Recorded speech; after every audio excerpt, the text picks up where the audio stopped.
important message to you this morning regarding our dear brother, the alpha male himself, Nnamdi Kanu. On that note, I'll turn over to Mr. Showore. Thank you. Let me greet everybody in the digital way of greeting in the Igbo. Cha cha cha cha cha Igbo Kwen. Cha cha cha cha cha Igbo Kwen. Question.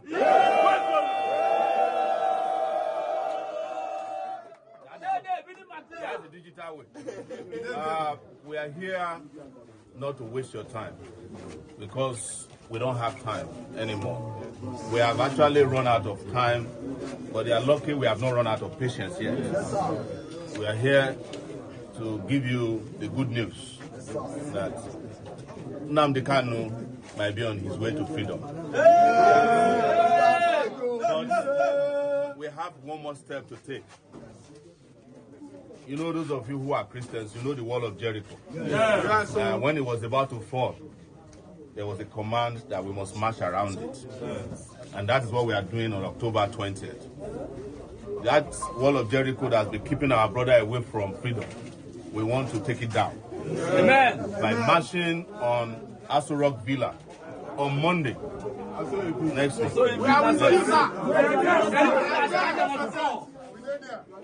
We have decided that nothing will stop us on that day. And what we are doing today is a mobilization and awareness and conscientization for that day. And we are here to plead with you to come with us. We are here to plead with you to take a break on Monday, even for a few hours, to join us so that we can have the mass movement. It is what Bob Marley calls Exodus, Exodus. Yes, movement of the people. Exodus, movement of the people. And this time, this is the last lap to the promised land. That is why we are here. We are not here to eat, drink, or dance. We are here to ask for just one thing. The hashtag is MNK October 20. Free Nnamdi Kanu now. Free Nnamdi Kanu now. But let me tell you, my brother, this 20th of October is supposed to be a remembrance day of the ancestors. Are you getting it? Now it has been channeled to the freedom of Nnamdi Kanu. But no matter what happened, Nnamdi Kanu is coming out victoriously. My beloved Biafrans, the lovers of freedom, may God bless you all. I remember my humble self, Benjamin Johnson, aka the Biafran evangelist. My beloved brother, yes, Nigeria need to panic, and likewise, Mr. President has to be panicked, because if it's not panic, that means it's not human. So he has to be panicking, because it's not easy for a whole Secretary General of the United States of America in person of Marco Robbie, to be partnering and be speaking about Biafra in a whole House of Senate of United States of America. As I speak to you now, they are now, look at what this man is doing again. In addition to what you are even saying, which you probably don't know, this man has moved a mission to Putin in alliance. I watched this thing from African Unite TV. African Unite TV. That Captain Ibrahim Traore have removed a mission personal encounter discussion with Putin on how to free Nnamdi Kanu in support of Biafra. That's why I give you where I watch it, where it happened, where it plays. The TV, African Unite TV. Go and check. You understand? So, my beloved brother, as I speak to you, the protest we are talking about, the way it's going now, you can see the council, the legal council of Nnamdi Kanu, coming with a full force. You understand? Ejimako is now blowing the trumpet even higher now than the way Showore have blown it.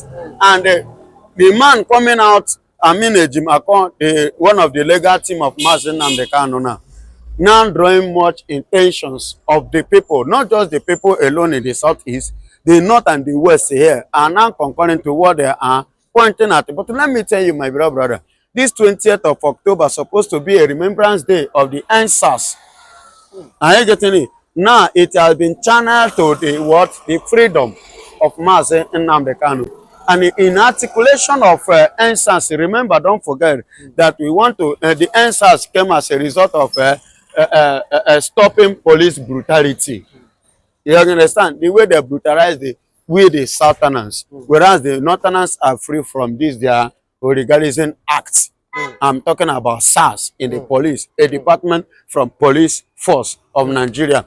Now, 20th of this month was supposed to be used in remembrance of that day. Now, so we now target and use that same date, you know, for the freedom of Mazi Nnamdi Kanu. Even as we speak now, the Mazi Nnamdi Kanu case now is gaining ground, not just in Nigeria, all over the world now, that have attracted both Pan-Africa, both what is it called? This man I just finished mentioning, Burkina Faso President Ibrahim Traore, Captain Ibrahim Traore. And not only that, now Marco Robbie is there. Even this man, what is he called now? One man from the Eastern is saying that this protest that they are waiting to see what will be the outcome after this protest. Then the next thing, then they will not know what to do next. It's a warning, a serious warning. But as it is now, I know that they are playing a game as a politics to see what the Igbo people can do. But the way, if you are waiting for Igbos to react, by the time they will act, Nigeria will not, it will not be easy for Nigeria. There are things that you dare not do. Don't undermine the people you see as minor.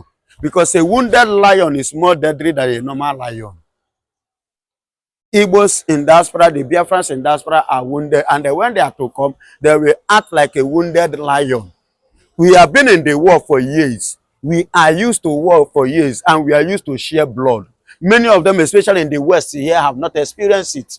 By the time it comes, they will know what it stands for, and they will not withstand it. Not even Bola Ahmed Tinubu. Are you hearing me? And let me tell you again, another thing is this. After this protest and nothing happened, they are coming in another dimension. It will no longer be Nigerian things. Take it from me. It will no longer be, you understand, of Nigerian things.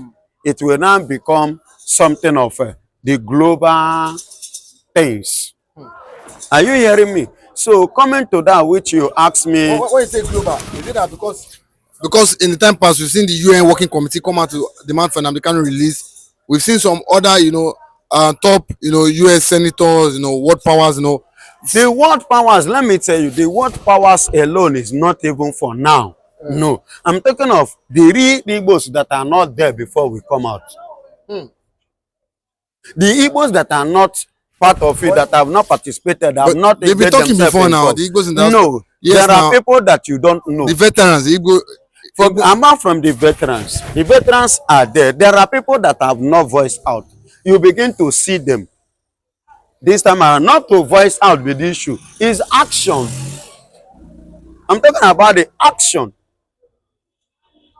Sure, you get what I'm saying. So as it stands now, there is something that this man, what is he called? The former president of Nigeria, Olusegun Obasanjo, he have advised Nigeria that this man you are detaining, you are keeping here, you are bringing Nigerian legacy down, and you are promoting him the more. And there is an extent at which you do, these people will rise with you, and you cannot wage them.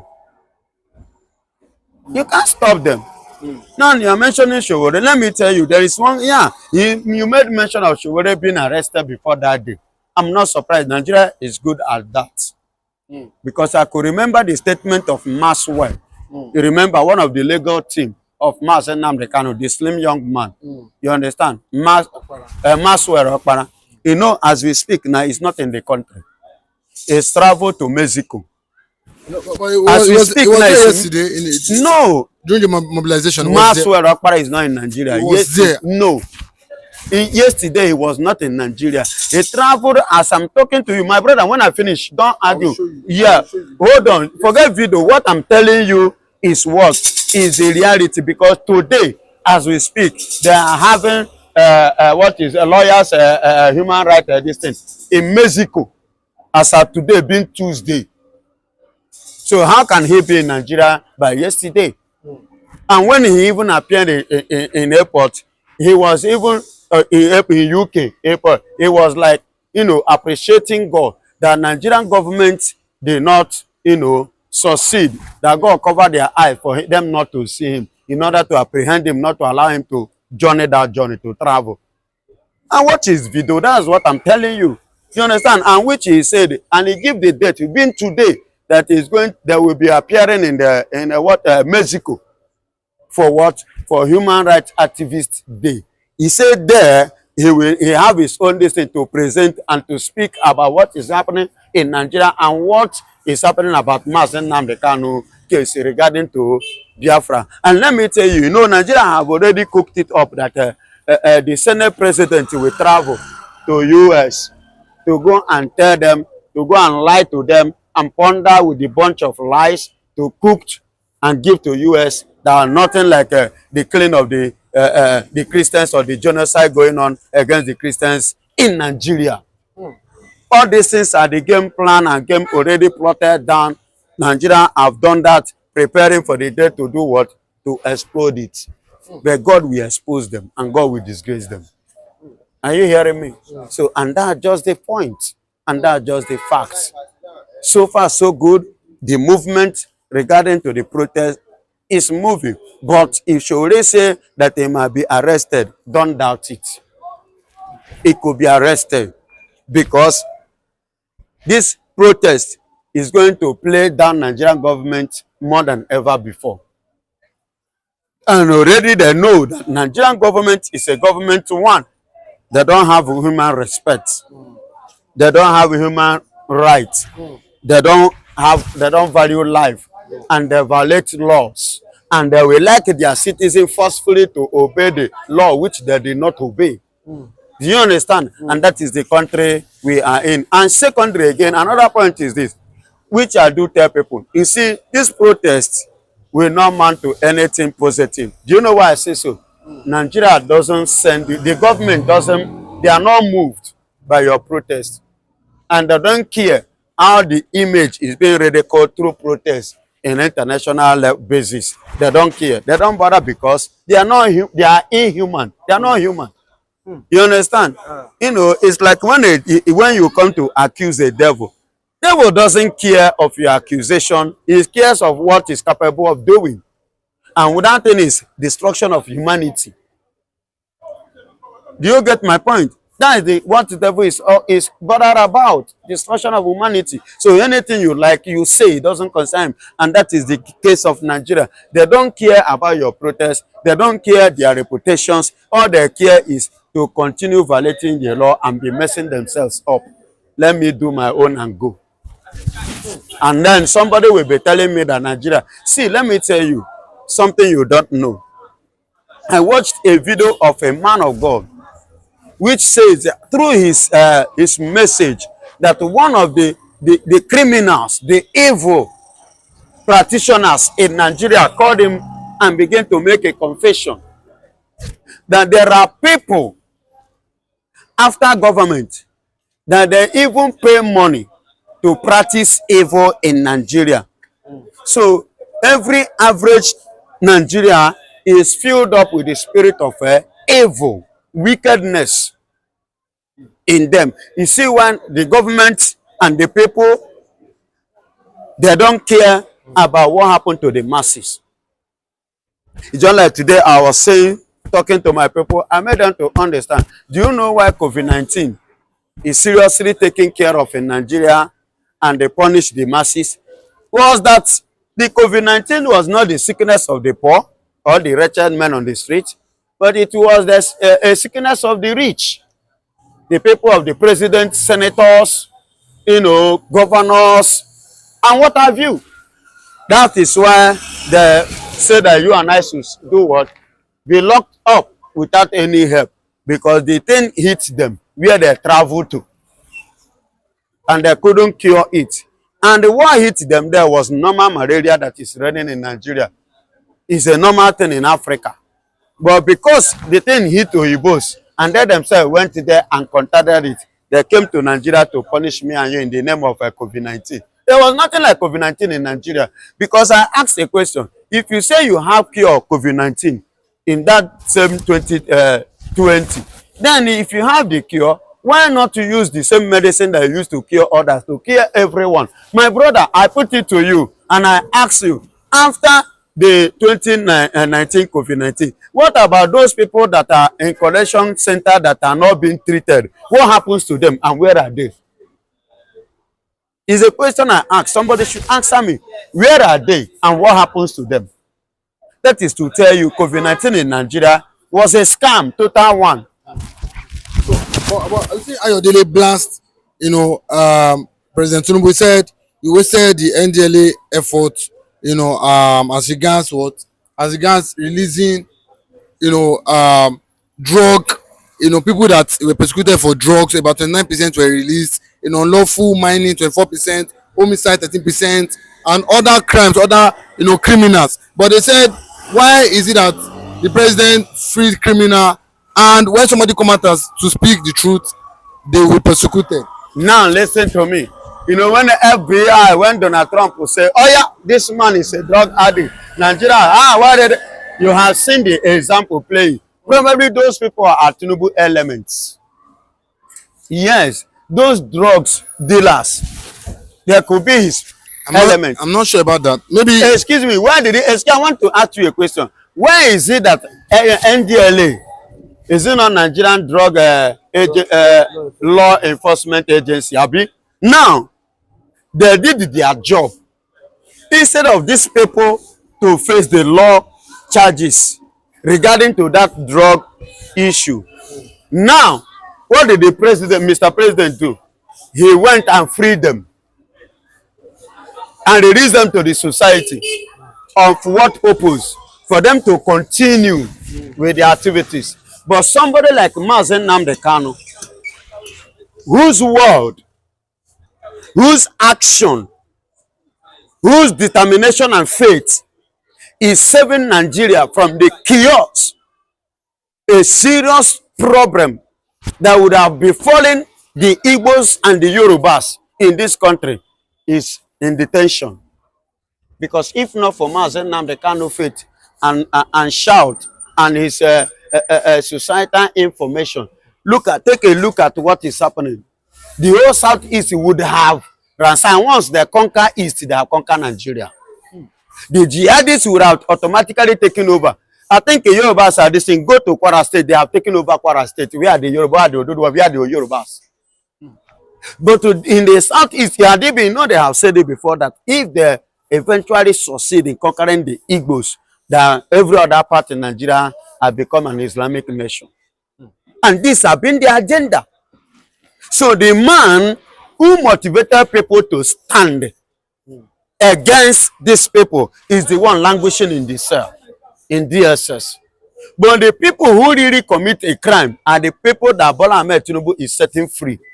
That is why I said there are his boys and there are his elements which he uses to carry out those activities that the FBI or America have accused him of. Which, remember, not even Donald Trump that accused him. It was under even Joe Biden, which Bola Ahmed Tinubu forfeited $640,000. I repeat, $640,000. He forfeited it for this case. Yes, under Joe Biden, before Donald Trump came into power and bring it up again. And look at the action in Nigeria again. They are being free. But man who commits nothing is facing trial. They are forcing him. Do you know the latest information? They are trying now to force him, to convince him, and to forcefully force him to sign a document. You understand? To sign a document. You see why they did not want any doctor to attend to his case or regard to his health wise, so that he will, when his health now seriously deteriorated, so he will not know what he's doing, he will now pencil, sign anything signable, so that they will now use it to hook him later. This is what you sign. Okay. All these things are what are politics. Okay. But played by Nigerian government, Bola Ahmed Tinubu. Okay, but what about Enugu Governor Peter Mba has what today officially joined APC. And a lot of people are saying that, is he mocking Nnamdi Kanu because the Southeast governor have not officially come out to say they will join this protest, and at the same time they are not, even the adamant as regards the release of Nnamdi Kanu. So a lot of people are saying now it's obvious that these people were even the one even telling the federal government not to release Nnamdi Kanu, because if it's about, it's not saying anything, and it's even. My brother, it's not a news. It has been like that since. Yes, from the onset, both Anambra Governor, Enugu, and the Opus of Diojo and Co. See, let me tell you why all these things are happening. Mazen Nnamdi Kanu has gained popularity more than them. Mazen Nnamdi Kanu have a say over the people more than them. And if Mazen Nnamdi Kanu is to be released today, both adults, both elderly people, both the youth listens to him more than the way they're listening to governor. That is their fear and that is their anger. Do you understand? Somebody that have never possessed any political position or handle any political post in Nigeria, but is the one that is speaking and people are listening, obeying, panicking whenever he speaks or he wants to speak. You understand? Them that are in power, that claim that they are governors, they are local government chairman, they are senators, when they speak, people don't pay attention.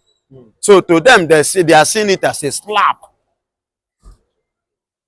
Do you understand? You see why they are not choking their mouth in the matter. They are even pushing it for federal government to kill him there. You know, so I'm not surprised, and it shouldn't be a news. APC for long, Peter Mba have been acting like APC, and moreover, they didn't win election. You know, if you watch all these set of people, these are the people that did not win election, but election was rigged in their favor. So when they now come, they have to act in the favor of their rigging master, who rigged the position and hand over to them. So now it's it. So it's not a news. It's something that we have already for long. And moreover, it's not the first person to decamp from a particular party which he hold their this thing. You understand? It's not the first person. P2B that you are talking about labor today. P2B started from ABGA, from ABGA to PDP, from PDP to Labour, Labour now to ADC. You know, so it's not new. Even Atiku himself, Atiku, PDP, AC, ACN, then PDP back, and now APC, come back again to ADC. So it's not new. So why is it not talking? Even what is it called? How many of them will I mention? So there are many. It's normal. You understand? It's normal. So it's not new. It's not new. But do you not think that if these governors come together in oneness, in unity, if they are really serious about this, do you not think that Nnamdi Kanu will come out? If they are really serious as a governor, as one. Listen to me. There will never be a time that could be serious. Why? Because of Nnamdi Kanu? Because the reason is this: if they become serious, automatically they are losing their source of income. Automatically they are losing the office of criminality to steal Nigerian money and work free. If they should do what? Come together to free Mazen Nnamdi Kanu. And that has been their fear. That if they free this man, their economy, the system of their criminalism, stealing of money in Nigerian government, you understand, will reduce, will stop. Take a look at, for example, Soludo saying that free Mazen Nnamdi Kanu will not stop insecurity in the southeast. That means insecurity has become a venture. Kidnapping has become a venture to make money in Nigeria by Nigerian politicians. No wonder the bandits are receiving a welcome, calm convoy. You understand? With a huge. So if you want to be rich now, go and look for a means, carry illegal gun. Shoot anyhow, then they will call you to order and pay you a huge amount of money. That means it's Rogoni Hanaro. Do you understand? You can see it at Tujibelo and the likes of them. So, and that's just the facts. And that's the system. So, Mazen Nnamdi Kanu, if you free him, it will stop and it will disturb them. You see why they don't want to choke mouth. Except who is not ready to steal, like Oti, like Abaribe, and the likeness of them, who is not interested in, slaving, caging, and pocketing people's suffering, people's wealth, people's riches, people's faith, and their freedom. But whereby you want to engage or get involved, you must not support Mazen Nnamdi Kanu freedom, because anything that give him freedom means that your office is under threat. Yes, your office is under threat in which sense? That money that you are sucking through kidnapping, you will not see it again. Only one voice of him will destabilize everything, and it will discourage those youth from continuing from that evil activities. They will stop. Then the master, being the politicians, will not see money again from that their venture. You see? Then another one is this. The popularity of Mazen Nnamdi Kanu has gone viral, and he has gained momentum in the heart of every youth, even among the elders in Nigeria, than that of the governors. You see, even international. So you see why they are not happy, and they will not like ever come together to seek for his release. Mazen Nnamdi Kanu is like, I don't know the English word I will use to qualify whom he is before those governors. Yes. So, but no matter what happened, Mazen Nnamdi Kanu is coming out victoriously.